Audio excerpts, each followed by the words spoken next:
Charles Spurgeon, Os Tesouros de Davi, volume 1. Comentário no Salmo 4.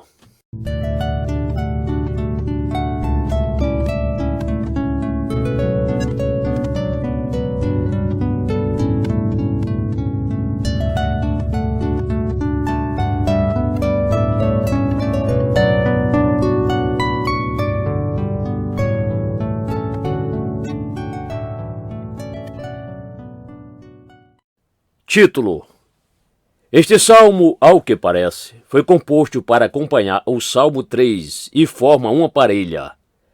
Se podemos dar ao Salmo 3 o título de O Salmo da Manhã, o Salmo 4, segundo seu tema, merece igualmente o título de O Hino da Noite. Que as palavras seletas do versículo 8 sejam a nossa doce cantiga de ninar quando nos retiramos para os nossos aposentos. Com os pensamentos acomodados pela paz, darei aos olhos o sono. A tua mão guarda em segurança os meus dias, e também guardará o meu sono. O título inspirado diz: Salmo de Davi para o cantor mor, sobre Neginote. O cantor mor era o mestre ou diretor da música sacra do santuário. Acerca desta pessoa, leia cuidadosamente 1 Crônicas, capítulo 6, versos 31 e 32, capítulo 15, versos 16 a 22 e 25, versos 1 a 7. Nestas passagens você encontrará muitas informações interessantes aos amantes do cântico sagrado, as quais muito esclarecerão o modo de louvar a Deus no templo. Alguns títulos dos salmos são, não duvidamos, derivados dos nomes de certos cantores renomados que compuseram a música para os cânticos em que são citados. Sobre negnote, ou seja, sobre instrumento de cordas ou instrumento de mão, que eram tocados somente com as mãos, como a harpa e o símbolo. A alegria da igreja judaica era tão grande que eles precisavam de música para expor os sentimentos agradabilíssimos que eles iam na alma. A nossa alegria santa não é menos transbordante, pois preferimos expressá-la de maneira mais espiritual, como convém a uma dispensação mais espiritual. Em alusão a esses instrumentos que eram tocados com as mãos, Nasiazeno diz: Senhor, sou um instrumento para tu tocares. Sejamos receptivos ao toque do Espírito para que façamos melodia. Estejamos cheios de fé e amar, e seremos vivos instrumentos musicais. Robert Walker declara: a palavra hebraica que em nossas versões é traduzida por cantor mor, a Septuaginta lê por lamenetes, em vez de lametzot, cujo significado é para o fim. Com isso, os pais gregos e latinos imaginaram que todos os salmos que tivessem esta inscrição referiam-se ao Messias, o grande final. Neste caso, este salmo é endereçado a Cristo. É bem possível, pois é tudo de Cristo, falado por Cristo e de respeito ao seu povo como sendo um com Cristo. O Espírito do Senhor dá ao leitor esta visão, que o achará muito abençoado. Divisão. No primeiro versículo, Davi roga a Deus por sua ajuda. No versículo 2, ele repreende os inimigos e continua falando com eles até o versículo 5. Do versículo 6 ao versículo 8, ele prazerosamente contrasta a própria satisfação e segurança com a ansiedade e inquietação dos ímpios em suas melhores situações. O salmo provavelmente foi escrito na mesma ocasião que o precedente, e é outra flor seleta do jardim da aflição. Somos muito abençoados por Davi ter sido provado, pois, caso contrário, jamais teríamos ouvido falar deste maravilhoso sonetos de fé. Exposição. Verso 1. Ouve-me quando eu clamo, ó Deus da minha justiça. Na angústia me deste largueza. Tem misericórdia de mim e ouve a minha oração. Este é outro exemplo do hábito comum de Davi apelar para as misericórdias do passado, como base para os benefícios do presente. Aqui ele revisa os seus Ebenezeres e se consola com eles. É inconcebível que aquele que nos ajudou em 6 dificuldades venha a nos abandonar na 7ª. Deus não faz nada pela metade, nunca deixará de nos ajudar, até que não precisamos mais. O maná cairá todas as manhãs, até que atravessemos o rio Jordão. Observe que Davi fala primeiro com Deus e depois com os homens. Claro que falamos muito mais ousadamente com os homens se temos dito uma conversa mais constante com Deus. Aquele que ousa estar na presença do Criador não terá medo de estar na presença dos filhos dos homens. É digno de nota o nome pelo qual o Senhor é tratado, Deus da minha justiça, visto que não é usado em outra parte da Bíblia. Significa: Tu és o autor, a testemunha, o mantenedor, o juiz e o recompensador da minha justiça. É a ti que apelo por causa das calúnias e julgamentos severos dos homens. Há neste apelo sabedoria que devemos imitar e sempre usar em nossas demandas, não aos insignificantes tribunais da opinião humana, mas ao Supremo Tribunal Celestial. Na angústia me deste largueza. Trata-se de ilustração retirada de um exército enclausurado em uma passagem estreita por entre montanhas, sendo duramente pressionado pelo inimigo que o cerca. Deus despedaçou as pedras e me abriu espaço. Quebrou as barreiras e me colocou em um lugar espaçoso.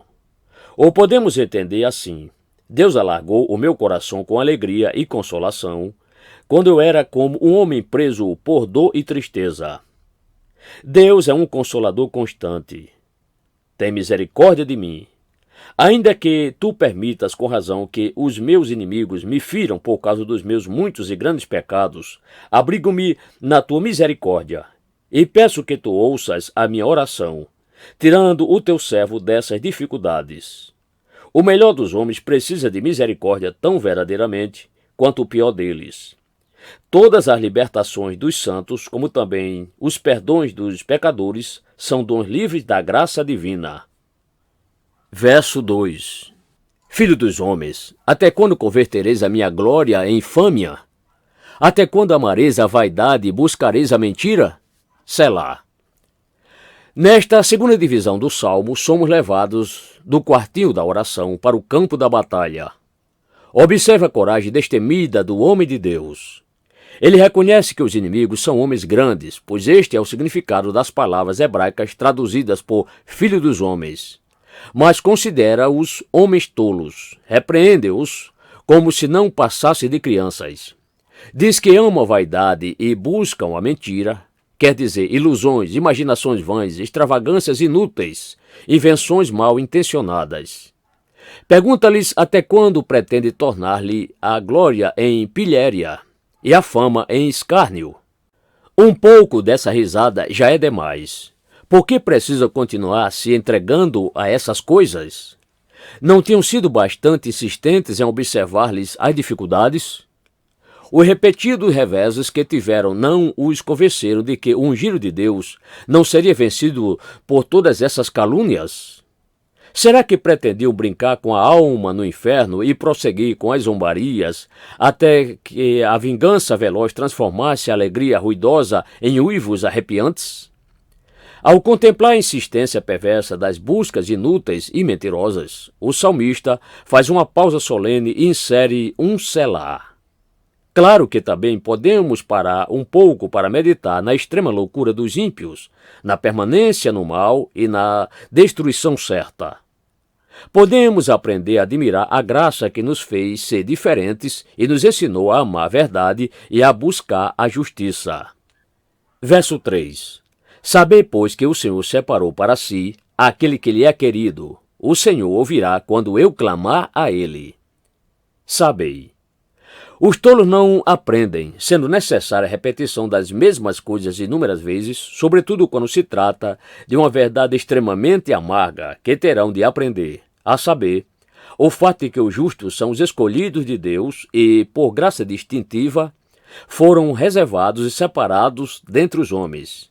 Eleição é doutrina que os não regenerados não podem suportar, mas é uma verdade gloriosa e confirmada que consola o crente sob tentação. A eleição é a garantia da salvação total e um argumento a favor do sucesso no trono da graça. É certo que aquele que nos escolheu para si mesmo ouvirá as nossas orações.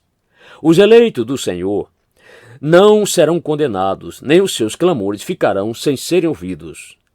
Davi era rei por decreto divino, e somos o povo do Senhor também por decreto divino. Digamos na cara dos nossos inimigos que eles estão lutando contra Deus e o destino, quando se empenham em arruinar a nossa alma. Amados, quando vocês estão de joelhos, o fato de vocês serem separados como tesouro peculiar de Deus deveria lhes encher de coragem e inspiração com fervor e fé. Deus não fará justiça aos seus escolhidos que clamam a Ele de dia e de noite? Lucas 18, verso 7. Considerando que Ele escolheu nos amar, Ele não pode senão escolher nos ouvir. Verso 4. Perturbai-vos e não pequeis. Falai com o vosso coração sobre a vossa cama e calai-vos. Selá. Perturbai-vos e não pequeis. Quantos fazem o inverso deste conselho, ou seja, pecam e não se perturbam? Bom seria que os homens seguissem o conselho deste versículo e falassem com o próprio coração. Claro que a falta de reflexão deve ser uma das razões por que os homens estão tão furiosos a ponto de desdenhar de Cristo e odiar as próprias misericórdias. Que as suas emoções sejam silenciadas de vez e que eles sejam calados, para que no silêncio solene ele revise o passado e reflitam no seu destino inevitável. Lógico que o homem, ao pensar, terá suficiente sentido para descobrir a vaidade do pecado e a inutilidade do mundo. Aquiete-se, pecador volúvel. Aquiete-se antes de fazer o último lance. Vá para a cama e reflita nos seus caminhos. Peça conselhos ao travesseiro e que a quietude da noite ensine você. Não jogue fora a alma por nada. Deixe a razão falar. Que o mundo clamoroso fique calado por um tempo e que a sua pobre alma pleiteie com você para refletir antes que o seu destino seja selado e arruinado para sempre. Selá. Pecador, faça uma pausa enquanto questiono você por meio das palavras de um poeta sacro. Pecador, o teu coração está descansado? Não há medo em teu peito? Não estás oprimido pela culpa? A consciência não fala em teus ouvidos? Este mundo pode te dar felicidade? Pode te afugentar a melancolia? É adulador, falso e vão, estremece diante do destino da mundanabilidade. Pensa, pecador, em teu fim. Vê o dia do julgamento surgindo. Para lá se dirigirá o teu espírito, lá soa a tua sentença justa. Alma miserável, arruinada, desamparada, recorre ao sangue do Salvador. Só Ele pode te restaurar. Corra para Jesus, pecador, corra. Verso 5. Oferecei sacrifício de justiça e confiai no Senhor. Considerando que os rebeldes obedeceram à voz do versículo anterior, agora estão clamando: o que é necessário que façamos para nos salvar? Neste versículo, eles são orientados ao sacrifício e exortados a confiar no Senhor. Quando os judeus ofereciam sacrifício de modo correto, isto é, de maneira espiritual, eles anunciavam o Redentor, o grande Cordeiro que expia o pecado. Há o pleno evangelho nesta exortação do salmista. Pecadores, recorra aos sacrifícios do Calvário e coloque ali toda a confiança e crença, porque aquele que morreu pelos homens é o Senhor Jeová. Verso 6. Muitos dizem: quem nos mostrará o bem? Senhor, exalta sobre nós a luz do teu rosto. Entramos agora na terceira divisão do Salmo, na qual a fé do aflito se expressa vocalmente em ternas expressões de satisfação e paz. Havia muitos, até entre os seguidores de Davi, que queriam ver para crer. Infelizmente, esta é a tendência de todos nós. Até os regenerados às vezes gemem segundo o senso e visão de prosperidade, entristecendo-se quando a escuridão esconde todo o bem proveniente da visão. Como se dá com a mundanalidade, este é o seu clamor incessante: quem nos mostrará o bem? Nunca satisfeitos, escancaram a boca a todas as direções, tendo o coração vazio, pronto a beber toda ilusão bonita que os impostores inventem. Quando estes fracassam, logo se entregam ao desespero, declarando que não há coisa boa no céu ou na terra.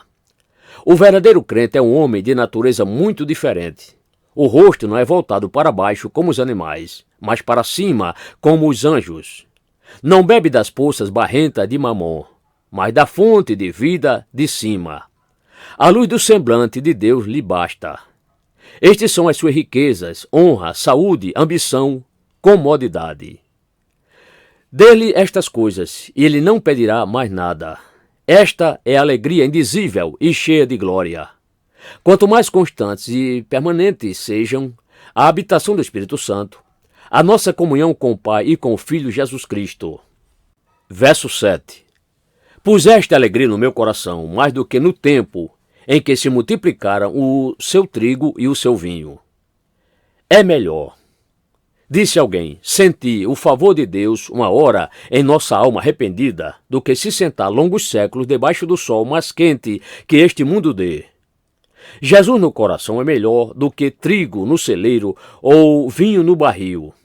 Trigo e vinho são frutos do mundo, mas a luz do semblante de Deus é o fruto maduro do céu. Tu estás comigo, é clamor muito mais bendito do que festa da colheita. Que o meu silo fique vazio, contando que eu esteja cheio das bênçãos quando Jesus Cristo sorri para mim. Mas se eu tiver o mundo inteiro, sou pobre sem Jesus. Observemos que este versículo é a declaração dos justos em oposição à declaração de muitos. Como é fácil a língua atrair o caráter. Fale, para que eu veja quem você é, disse Sócrates ao menino bonito. O metal de um sino é mais bem conhecido pelo som. Os pássaros revelam a sua natureza pelo canto que cantam. As corujas não podem cantar o canto alegre da cotovia, nem o rouxinol pia como a coruja. Pesemos e vigiemos o que dizemos para que as nossas palavras comprovam que somos forasteiros e estrangeiros na comunidade de Israel. Verso 8. Em paz também me deitarei e dormirei, porque só tu, Senhor, me fazes habitar em segurança. Belo hino da noite. Não me sentarei para ficar vigiando por ter medo, mas me deitarei. Deitado, não ficarei acordado ouvindo todo o som sussurrante, mas me deitarei em paz e dormirei, pois não tenho nada a temer. Aquele que tem sobre si as asas de Deus não precisa de outra proteção. A proteção do Senhor é melhor que trancas ou ferrolhos. Homens armados guardavam a cama do rei Salomão, mas não cremos que ele dormisse mais profundamente do que o seu pai, cuja cama era o chão duro quando estava sendo perseguido por inimigos sedentos de sangue. Observe a palavra só, que significa que Deus era o único e exclusivo guarda do salmista.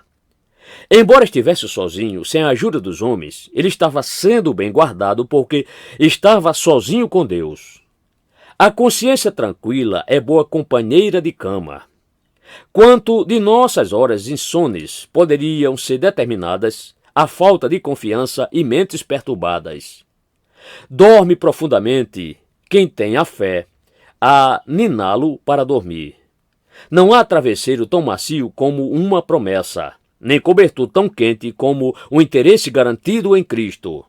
Senhor, dá-nos este descanso tranquilo em Ti para que, como Davi, deitemos em paz e durmamos todas as noites que vivermos.